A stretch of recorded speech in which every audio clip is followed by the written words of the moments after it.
Bapak Ibu saudara-saudaraku yang terkasih di dalam Tuhan kita Yesus Kristus, selamat pagi. Shalom, salam sejahtera bagi saudara-saudara dimanapun berada pada saat hari ini. Adapun nas yang menjadi dasar untuk renungan pagi kita, yaitu dari kitab Yeremia pasal 38 ayat 1 sampai ayatnya yang ke-13. Namun pada renungan pada hari ini saya hanya khusus membaca ayat yang ke-7 sampai ayatnya yang ke-10 sebagai renungan kita. Dengan perikop Yeremia dimasukkan ke dalam perigi, ia tertolong oleh Ebed-Melek. Ayat 7 sampai ayat 10, tetapi ketika didengar Ebed-Melek, orang Ethiopia itu, ia seorang sida-sida yang tinggal di istana raja, bahwa Yeremia telah dimasukkan ke dalam perigi. Pada waktu itu raja sedang duduk di pintu gerbang Benyamin. Maka keluarlah Ebed-Melek dari istana raja itu, lalu berkata kepada raja, "Ya tuanku raja, perbuatan orang-orang ini jahat dalam segala apa yang mereka lakukan terhadap Nabi Yeremia, yakni memasukkan dia ke dalam perigi. Ia akan mati kelaparan di tempat itu, sebab tidak ada roti di kota." Lalu raja memberi perintah kepada Ebed-Melek, orang Ethiopia itu, katanya, "Bawalah 3 orang dari sini, dan angkatlah Nabi Yeremia dari perigi itu sebelum ia mati." Bapak Ibu saudara-saudara yang terkasih di dalam Tuhan kita Yesus Kristus, adapun tema firman Tuhan untuk kita pada hari ini dengan judul "Tetap Setialah Melakukan Kebaikan".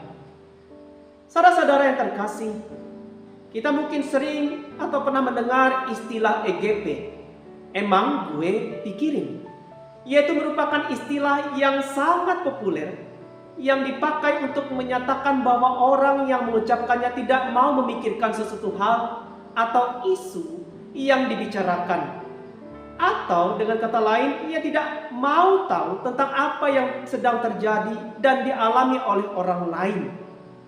Walaupun istilah EGP ini sering kali dipakai untuk bercanda, namun apabila dipakai untuk mengomentari kesulitan yang dialami seseorang, maka nadanya akan sangat terdengar tidak baik, yaitu terdengar seolah-olah sinis dan egois bagi orang lain yang sedang mengalami suatu hal yang tidak baik.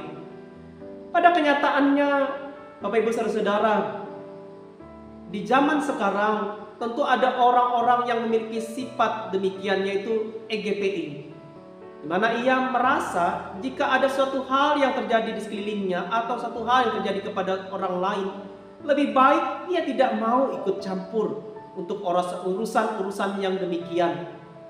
Semua ketidakpedulian seperti ini tentu bukanlah sikap yang patut untuk ditiru, karena dalam hal-hal tertentu bisa saja bertentangan dengan prinsip kasih dalam kekristenan. Nah, Bapak Ibu saudara-saudara yang terkasih, dalam renungan firman Tuhan hari ini, pada saat pemerintahan Raja Zedekia, Nabi Yeremia dipenjara karena perkataannya. Nabi Yeremia ditangkap karena perkataan yang dianggap sesat oleh pemuka agama yang menentang ajarannya. Padahal sebenarnya Yeremia hendak menyampaikan firman Tuhan tentang bangsa Yehuda yang akan dibuang ke Babel. Tentu saja berita yang tidak mengenakan ini membuat banyak orang tidak suka, bahkan marah mendengar hal tersebut. Sehingga akibatnya Nabi Yeremia ditangkap dan dimasukkan ke perigi. Nah, Bapak Ibu saudara-saudara, apa itu perigi? Menurut Kamus Besar Bahasa Indonesia, perigi berarti sumur. Nabi Yeremia dimasukkan ke dalam sumur, yang meskipun perigi atau sumur itu sebenarnya tidak ada airnya, tetapi sumur itu sangat berlumpur dan gelap. Nah, saudara-saudara, pada saat Nabi Yeremia ditangkap dan dibuang ke dalam sumur, apakah Tuhan diam saja dan membiarkan Nabi Yeremia ini di dalam kesusahannya? Ternyata tidak. Tuhan memakai seseorang. Yaitu siapa? Ada seseorang bernama Ebed-Melek yang merupakan pembantu raja. Saat ia mendengar kabar Yeremia ditangkap, pada saat itu ia tergerak hatinya dengan belas kasihan. Hatinya tergerak oleh kepedulian dan berniat untuk menolong Nabi Yeremia yang sedang dalam kesusahan.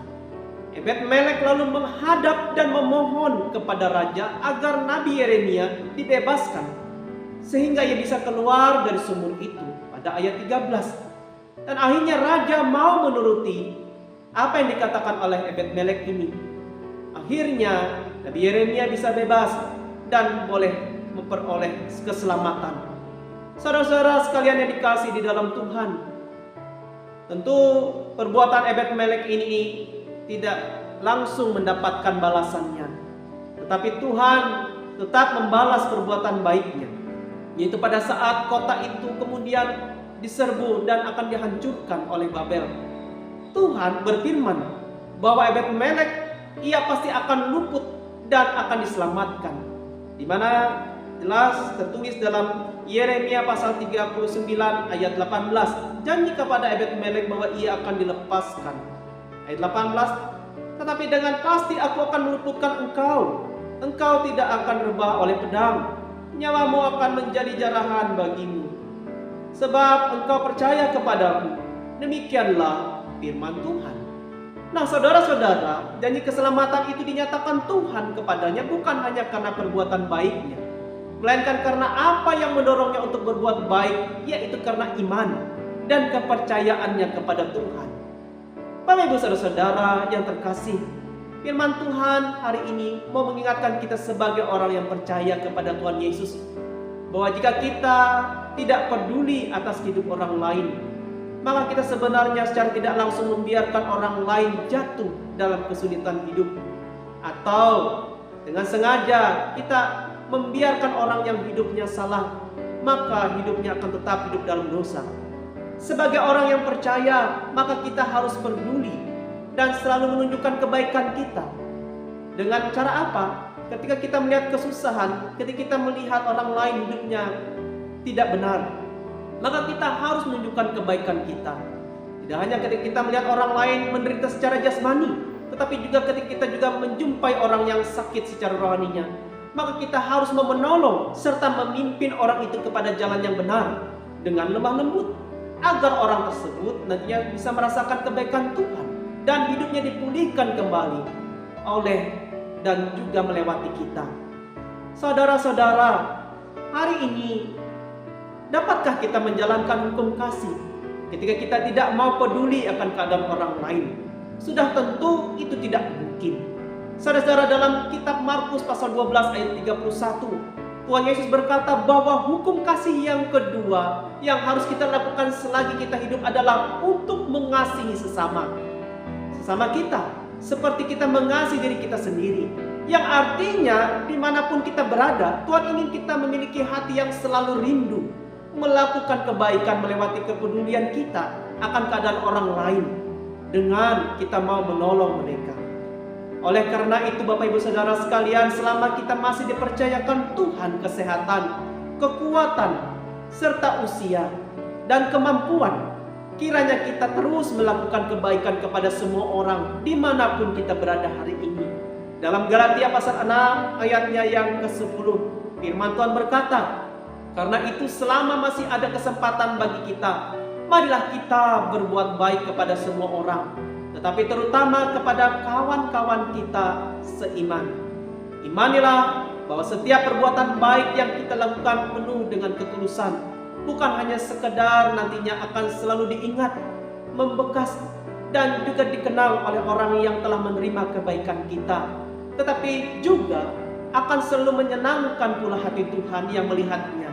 Ketika kita hari ini senantiasa setia melakukan kebaikan kepada siapapun juga, maka Tuhan akan senantiasa memperhitungkannya dan juga akan melimpahkan kembali segala berkat yang lebih besar bagi saudara-saudara yang setia melakukan kebaikan itu. Setialah melakukan kebaikan selama kita hidup. Kiranya hidup kita selalu menjadi berkat bagi semua orang. Tuhan Yesus memberkati kita semua melewati firman-Nya. Amin. Bapak Ibu saudara-saudara, marilah kita berdoa. Allah Bapa kami yang di sorga, kami mengucap syukur dan berterima kasih ya Tuhan atas firman-Mu hari ini. Mampukan kami untuk senantiasa selalu dan setia melakukan kebaikan dimanapun kami berada. Biarlah Tuhan, berikanlah hati yang selalu peduli, hati yang ingin selalu berbuat baik kepada semua orang, sehingga dimanapun kami berada, kami rindu menyenangkan hati Tuhan. Biarlah kasih Tuhan itu boleh nyata melewati kehidupan kami. Tuhan, terima kasih. Biarlah melewati kebaikan yang kami lakukan hari ini. Ada banyak jiwa-jiwa yang boleh ditolong. Ada banyak pribadi lepas pribadi yang boleh bersyukur kepada Tuhan atas kebaikan yang telah mereka terima. Kami serahkan juga kehidupan kami hari ini, usaha dan pekerjaan kami, bisnis yang kami jalankan, pendidikan yang sedang kami jalankan pula. Kiranya Tuhan memberkati semuanya, agar hidup kami senantiasa dilingkupi oleh kasih karunia Tuhan. Berikan keberhasilan, kesuksesan, berkat rezeki yang berlimpah. Kehidupan kami serahkan kepadamu ya Tuhan, sehingga apapun yang kami kerjakan senantiasa Tuhan berkati. Terima kasih Tuhan Yesus. Biarlah kesehatan, kekuatan, umur panjang kiranya terus Tuhan percayakan bagi kami. Dengan lewati semuanya itu kami dimampukan untuk bekerja, berkarya, dan melayani Tuhan dengan baik. Tolonglah kami dalam setiap pergumulan hidup kami. Bukalah jalan keluar. Biarlah lawatan Tuhan boleh nyata atas hidup kami. Dan kiranya pemulihan dan kesembuhan yang datang daripada Tuhan boleh kami rasakan hari lepas hari. Pimpin tuntunlah hidup kami dengan Roh Kudus-Mu. Dan dengan hikmat bijaksana daripada Tuhan, kami dapat mengerjakan dan melakukan yang terbaik pula untuk Tuhan dan juga bagi sesama kami. Inilah seruan dan doa kami Tuhan. Hanya di dalam nama Tuhan Yesus kami berdoa dan bersyukur atas hari ini. Haleluya. Amin. Selamat pagi dan selamat beraktivitas kembali kepada Bapak Ibu saudara-saudara hari ini. Selamat beraktivitas. Tuhan memberkati. Shalom.